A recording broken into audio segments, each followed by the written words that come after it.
Hi, everyone, and welcome back to the Perfectly Imperfect podcast, the podcast where we dive into the realities, challenges, and victories of navigating life with a chronic condition as a teenager.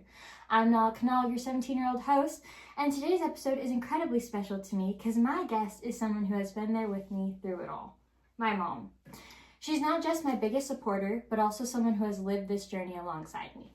Having a chronic illness as a teenager is tough, but what we don't talk about enough is how it affects the people who care for us, especially parents.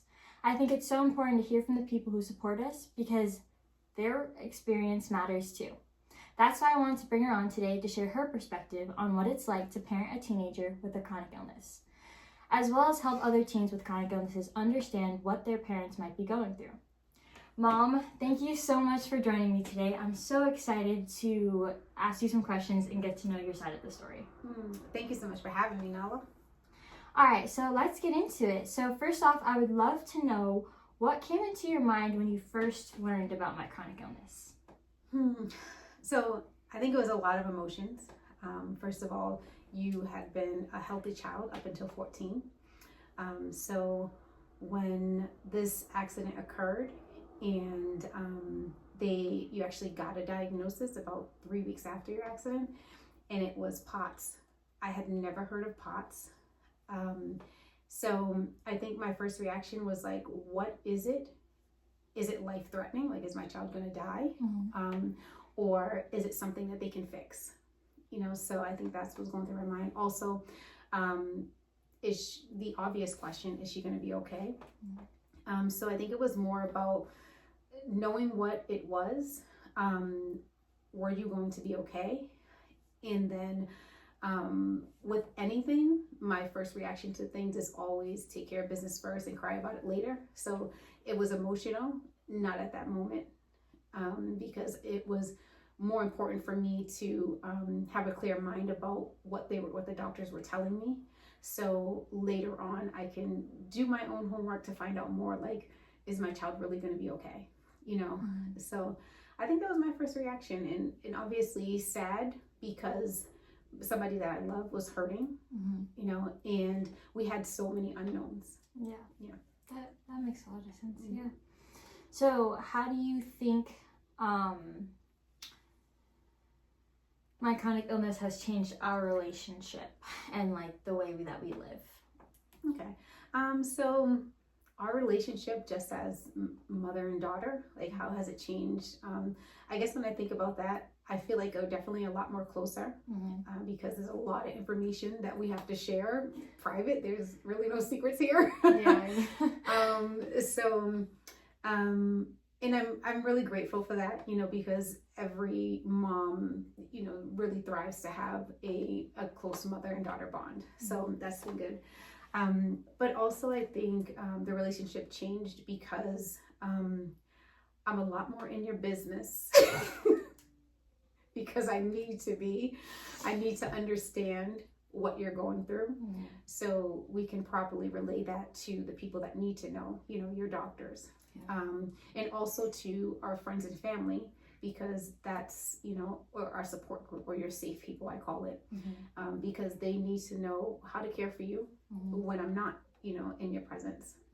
And that's very rare because I'm always in your face. Very much so. So it became a more protective relationship more than it already was, because I'm pretty much a overbearing mom, pretty selfish with you and my children. But I can't say that I don't enjoy it, though.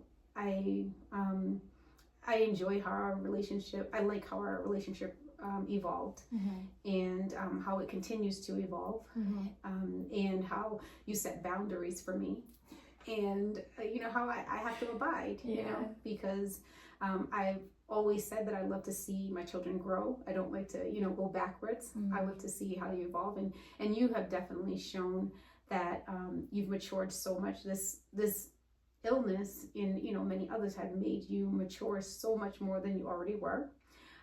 But it makes me proud because it makes me think, like, if I'm not in her presence, she's able to advocate for herself, as much as she can. Yeah. So, and that's very important with everything going on with you. Yeah, thank you very much, Mom. All right, so what strategies or routines help you manage the day-to-day challenges of caring for a disabled child?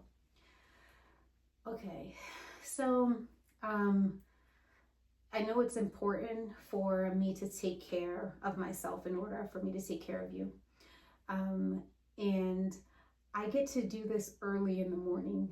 I don't know if everyone knows this about Nala, but she's not really a morning person, So, and I've become a morning person. So, I'm usually up at like 5, and that time I take to do just meditation, also stretching, which is very important. It may seem minuscule, but it's very important. Just stretching, and I have a spiritual routine I go through in the morning. So I try to do things like that make me feel good and clear my mind, have a clear mind for the day to come. And just kind of, I'm a very scheduled person, so I most likely write everything down and put everything in my calendar or in my alarms and things like that to remind me throughout the day. Because caring for a child with illnesses such as yours, where they're very unpredictable, my schedule doesn't always go as planned. So I have to put in buffers on things that I need to do, because I can't always think that we're going to leave at this time, or return at this time, or even go at all, or even do things at all. Because in my world, you do come first, and your illness, they do take precedent over the things that I need to do, because it's my job, and I enjoy being a mom, and I enjoy taking care of you whether you're well or ill. So I think it's just doing that, just making sure that I do these little things. There's obviously more that I can do, but just that little time in the morning to myself before I have to tend to your needs is enough for me to continue to take care of you. So my next question is, how do you handle the emotional ups and downs of watching me go through this journey? Let me tell you, I cry a lot of tears. And I think just you asking me that definitely brings up emotion and tears to my eyes, because I don't, no mother wants to see their child in pain, and especially pain that I'm not familiar with, so that's a lot. And I don't always know what to do when you're in pain. Some of your things are, things that we've dealt with, and I know how to cure in that moment. But other symptoms that come up may be new.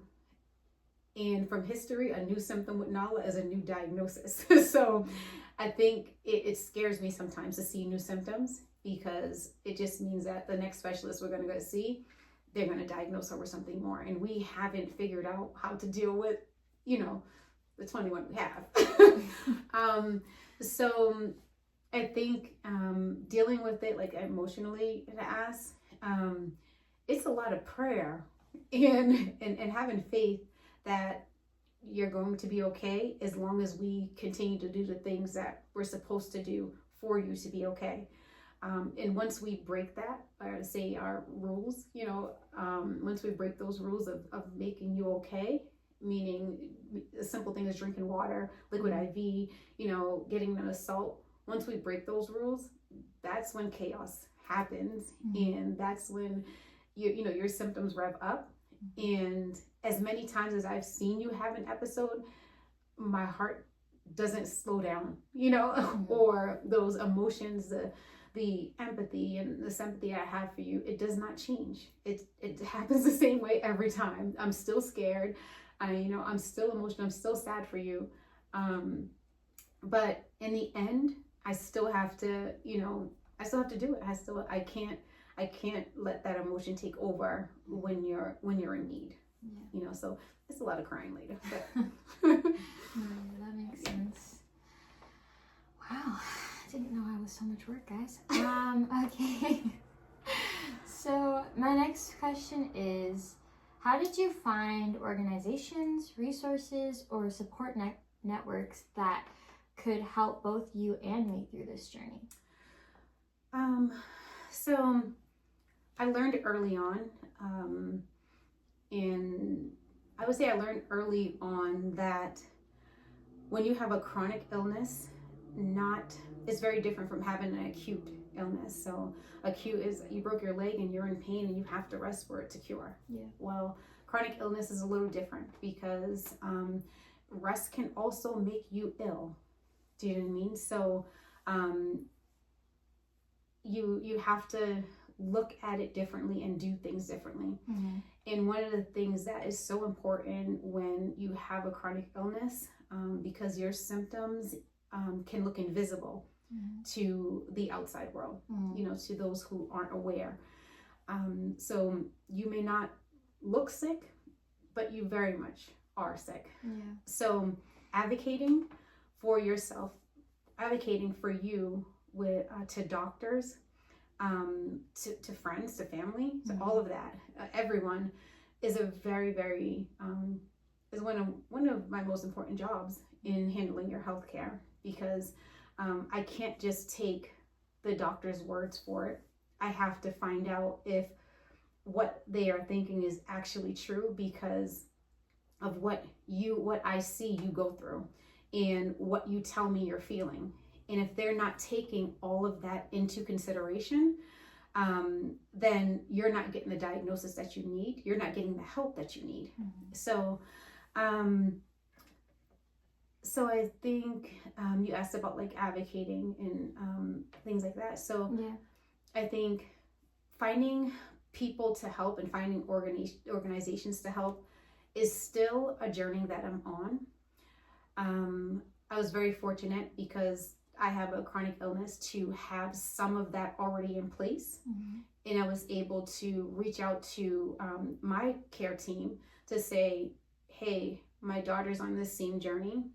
She has conditions that are different from mine, obviously, but can you help or can you direct me? And you have a very good doctor on your team right now, which we share. And it's actually a doctor that was able to direct us in the right direction, was able to diagnose things that other doctors were not able to diagnose, and was able to send us to the specialists that we needed.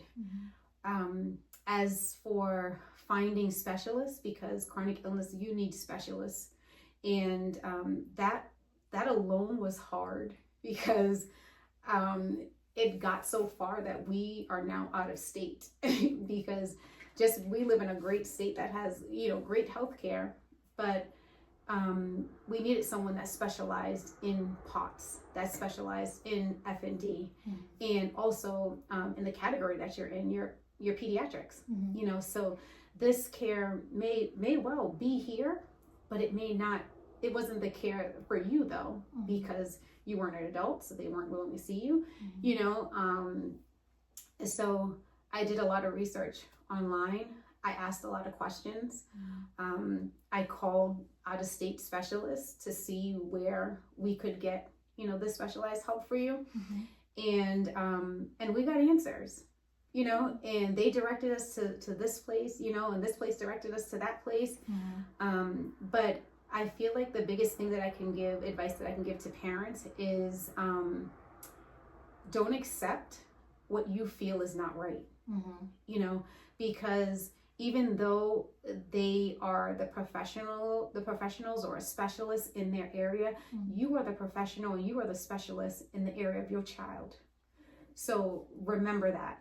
And the only person that knows their hurt and their pain the best is them, because they're going through it. And it's your job to believe them and to discern, whether, okay, this is right. I believe that this is the pain that they're having. And I can tell you one of the resources that we got was the comfortability workshop. And the first thing they said when we went to that workshop was, we believe you. Your pain is real. That was the most empathizing, amazing, comforting thing that I have ever heard, because how many doctors have told you your pain was not real, or this is not what you have, but you did. You know, so make me cry, Mom. So the parents, it's a lot of work, but it's so worth it, and it's needed. Your child needs you. They do. Gosh, got me emotional here. No, thank you so much for explaining more about that, Mom. The comfortability workshop, we learned so much from. So this is my last question for you, Mom. And you touched on this a little bit in one of your answers before, but I do want to ask you just kind of some key advice you did bring up that you would give to other parents in our situation. What is some advice?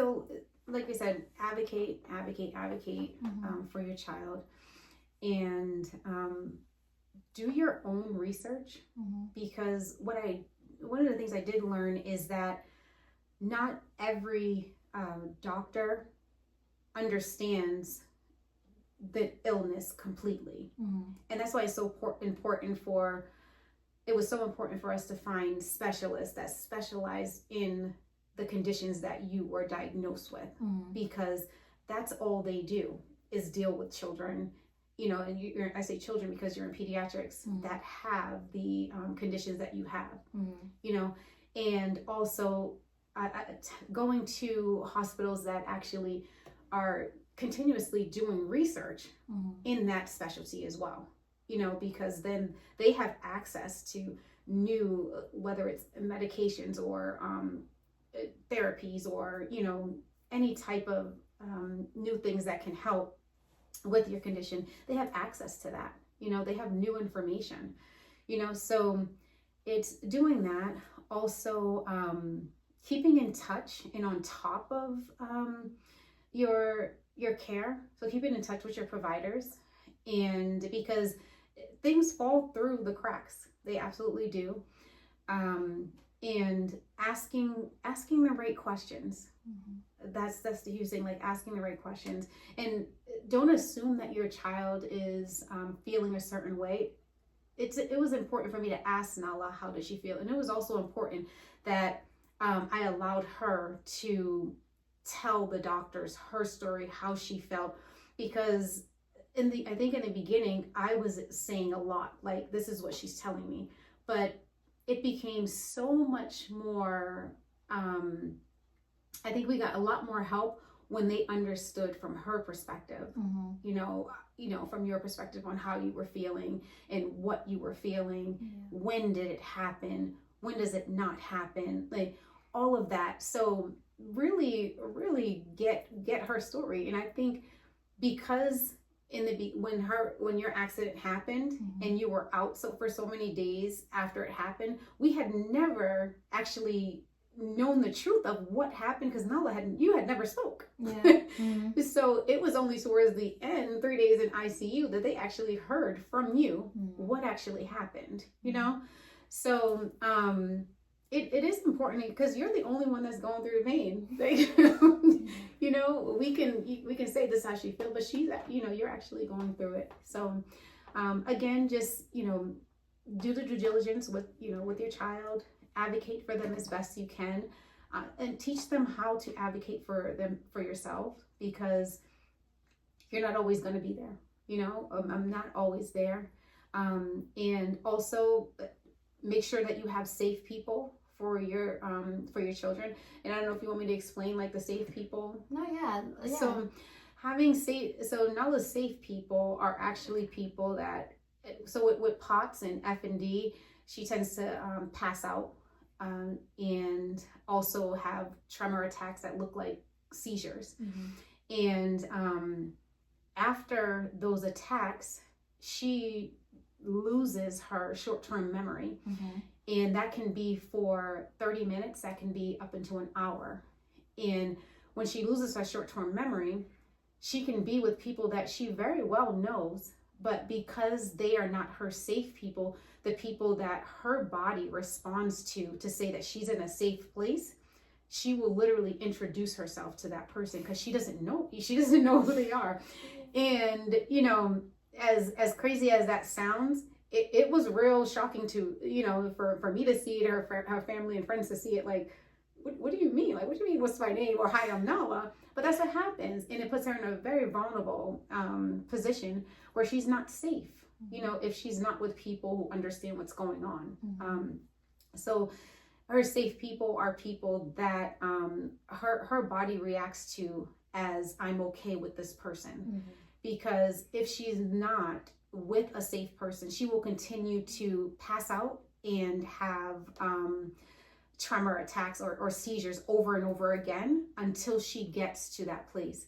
So we've had instances where literally I was put on FaceTime to get her out of that state, you know, because she heard my voice, she's seen my face, she knew that this was a safe person, you know. And we recently had instances where she was with somebody that she knew, and they weren't really considered her safe person, but her body felt that this is a safe person I can be with. Like, so I kind of know this person. You know, the state that she was in, she didn't really think that she knew, but it's like, I kind of know this person.